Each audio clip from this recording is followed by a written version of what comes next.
One of the most fascinating things that I love about the London card, obviously, the crowd. In the UK, when it comes to soccer, boxing, MMA, heck, even just concerts, regular concerts, or just US artists who are touring over there, it's the best crowd to have.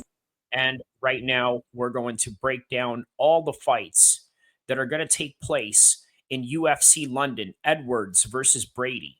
Now, as I was saying in the intro, I love the crowds in the UK. I love the UK period. I love London. I think it's a great cultural hub, a lot of things to do, a lot of different sights to see, a lot of different historical landmarks. And then on top of that, a big fight coming up this Saturday, which is going to be in the morning and afternoon time for us in the West Coast and all around the United States, where it's going to be prime time for them over there in the UK. So we're going to get right to it and break down all the fights. And by the way, as I was mentioning earlier, there's nothing like a UK crowd that can really turn the place up, whether it's a Kendrick Lamar concert, whether it's a 50 Cent concert, whether it's a Linkin Park or Red Hot Chili Peppers concert. By the way, shout out to Anthony Kiedis. The guy is always the first guy sitting in the front row from prelims all the way to the main event. So if you're a fan just like that, this whole entire card is for you because we are going to break down the whole entire card itself. Okay. So now we're going to start off with the first fight of the evening. Obviously, Guram and Fernandez is going to be the first fight of the evening. It's located right there on the bottom right hand side, or the bottom left, rather, depending on which side you're looking at. But Guram, a good finisher, much more well rounded than Fernandez. Now, Fernandez has had some nasty finishes all throughout his past fights, right? Guram was beating up Brenner. Okay, lost, but then obviously showed potential. I just think that this is his fight to win. I think that he is going to get perhaps maybe a third or second round finish of some sort, right? Fernandez is a finisher, but he's also susceptible to getting finish. And I think the first fight of the evening, Guram is going to get a finish sometime in the late second, if not third. Next fight coming up, Fletcher versus Collin. Now, Fletcher, the Englishman here, in comparison to the Irishman, he's very elusive.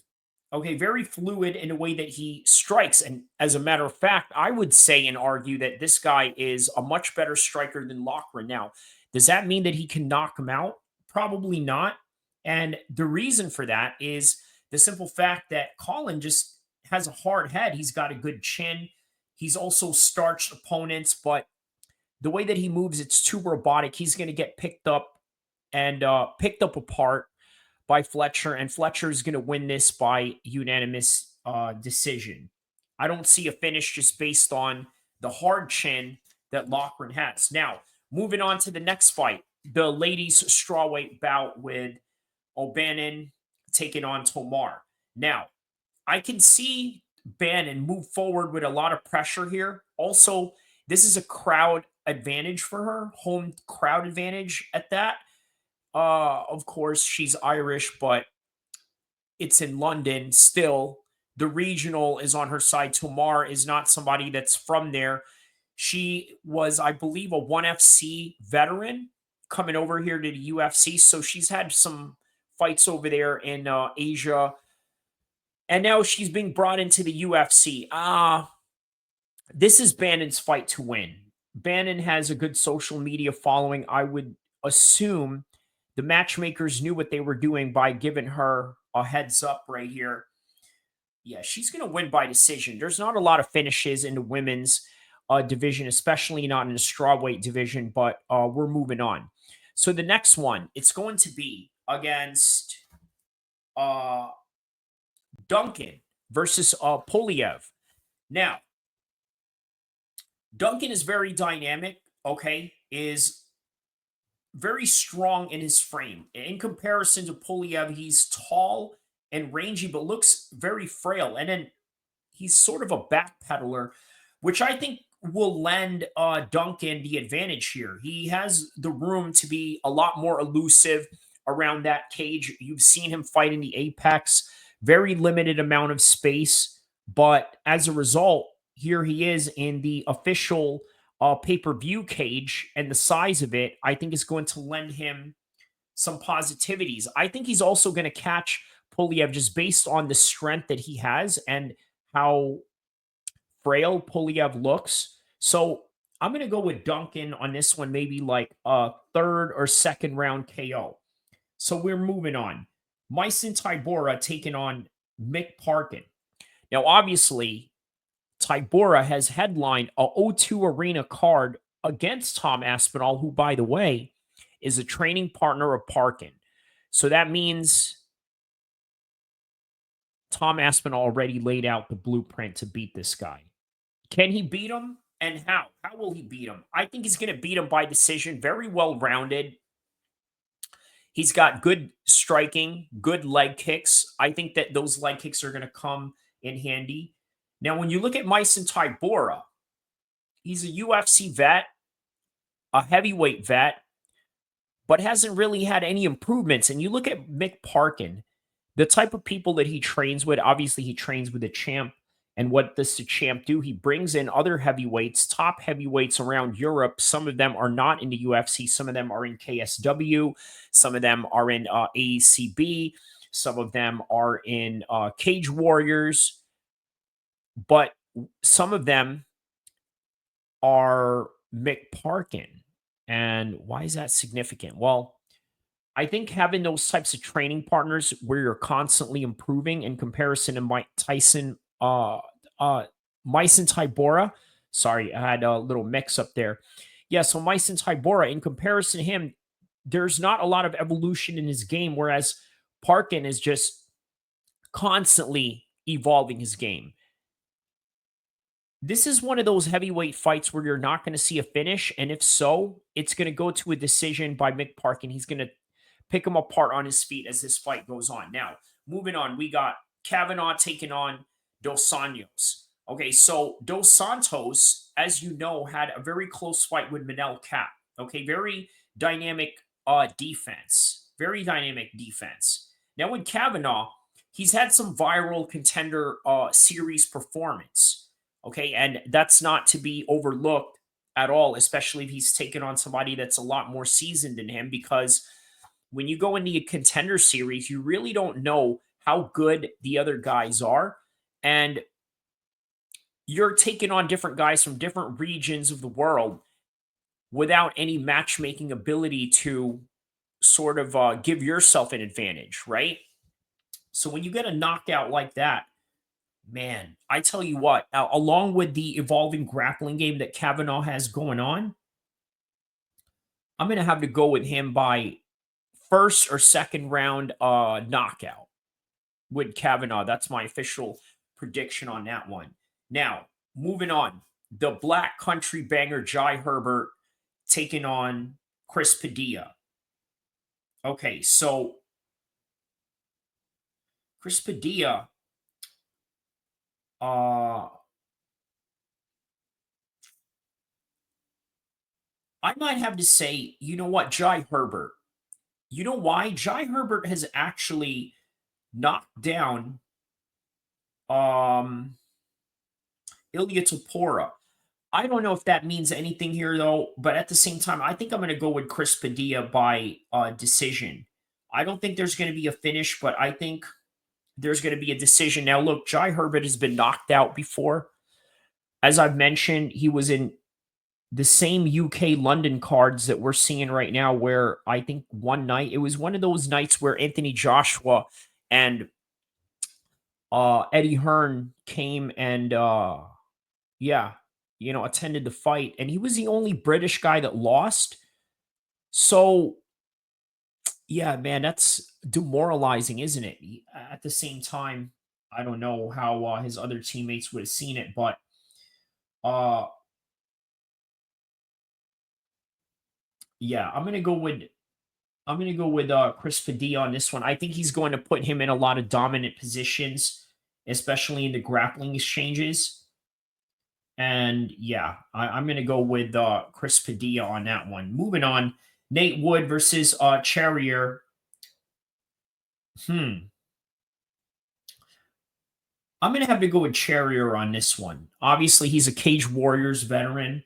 Nathaniel Wood, he's a former 155er. He fought Feely. A lot of sloppy moments from Nathaniel Wood. Those are just some things that I had noticed just looking back at his past fights and then just reviewing all of them right now. I think he's susceptible to being sloppy, and I think Charrier is going to take full advantage of that, especially with the veteran experience that he's already gained in Cage Warriors.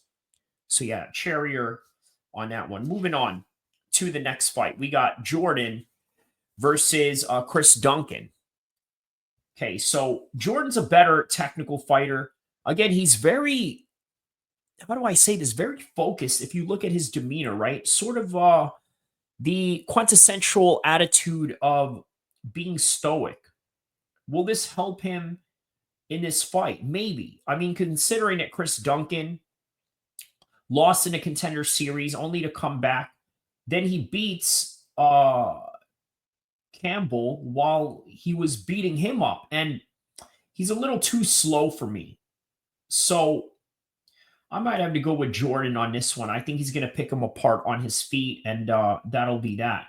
So moving on, we have Nunez taking on McCann. I'm going to go with Nunez on this one. Really strong, really athletic, hard strikes, good grappling. That's going to be a lot for Molly McCann to handle. Whereas with Molly McCann, she lacks technicality, not a lot of fundamentals. Her finishes were based on sort of like forced reactions, right? It's not like, what I mean by forced action is she went after it rather than, let's say, counter shooting someone, right?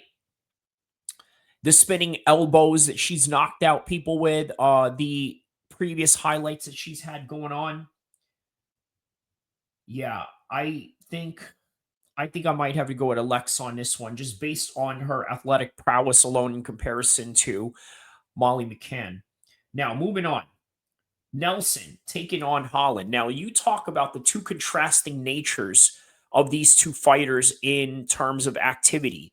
Obviously, Holland at some point right now has accumulated like maybe 22 fights since Nelson has left. I might have to go with Holland on this one just based on the experience, not experience, but the activity level alone. Now, for whatever reason, Gunnar Nelson only fights once a week or once a year. I don't know what's up with that. Maybe he has some other obligations going on, but nonetheless, I'm going to go with Kevin Holland on this one and probably a finish to a submission or a knockout. Okay, now moving on. Jan Blachowicz versus Carlos Ulberg.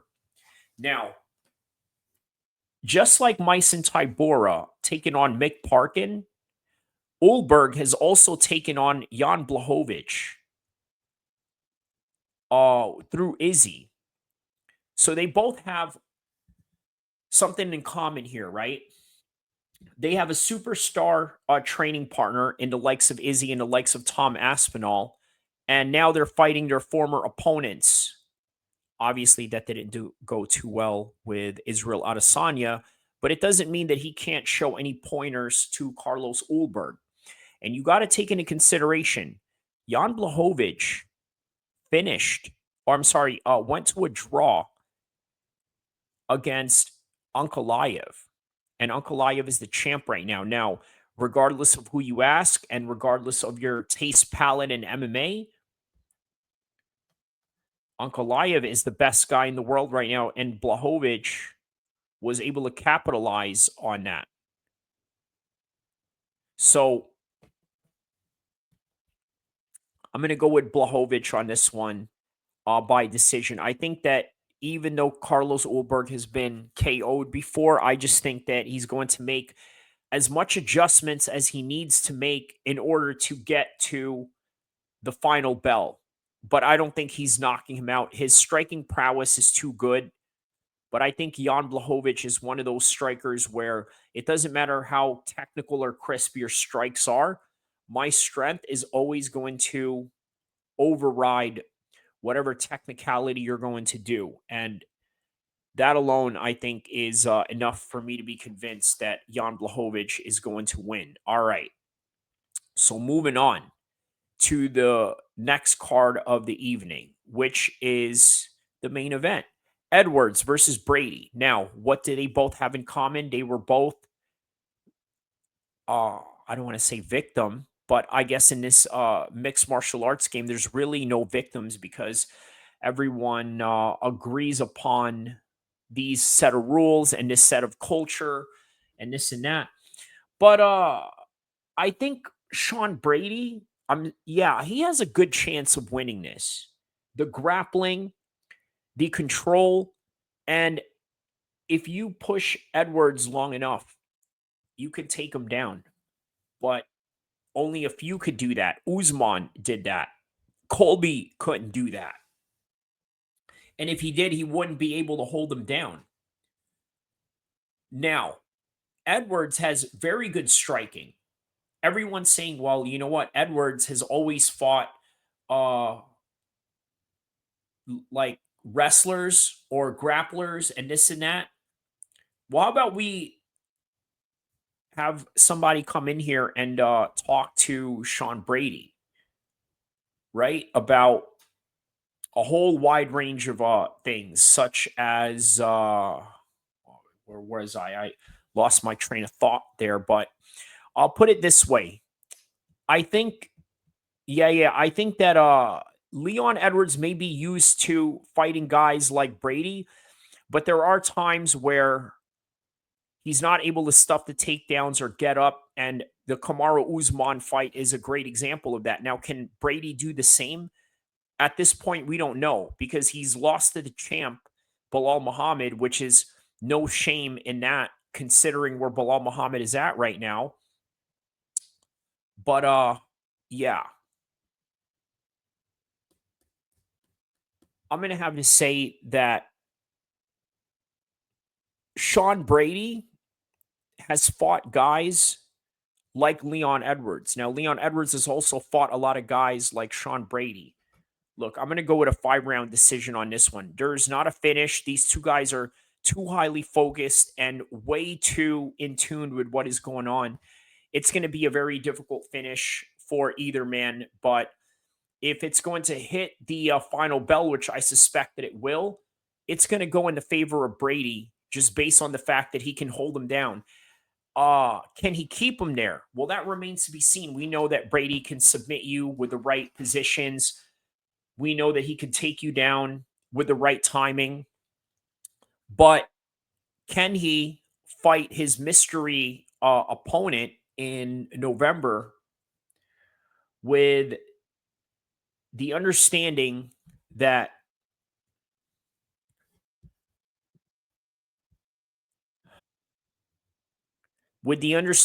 even though they both fought each other in terms of their styles, there's still way too many uh holes that I think is in the game of Leon Edwards when it comes to grappling. And I think that's where he's going to fail ultimately in this contest. I know that right now that sounds very like controversial considering that Leon Edwards is the champ, but you can't help but think, man, this is horrible.